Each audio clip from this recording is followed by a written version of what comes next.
Omushomo gwo kwegesa abantu aba gutebekanisibwa enzarwa yabo Dr. Rosebel Twinomujuni ahabwe umuranga gwa presidenti kugira ngo abantu bege eby'emikono ahabwo kweyiha umubworo bakatungura amakagabo bakatungura ebyaro byabo hamwe n'ihanga ryabo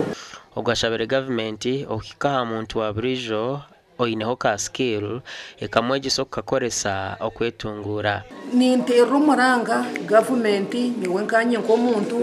kuba ndebere ebe bintu by'emikono biyambere abantu munonga abundi yo nimbyegesa kuba bakozere business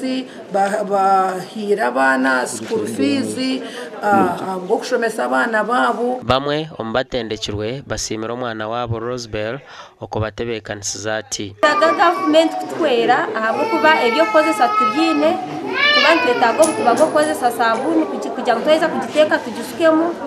na materials zo kozesa by'amazuta tubatabyine government tereho mukono na mnonga abana b'amashomero abantu bahumuruka okugura sabuni amashuta na baba ari umucumuro umfatwe kugura sabuni nyinji na namashuta nyinji mwena happy abwa Dr. Rosemary kuje kutushomesa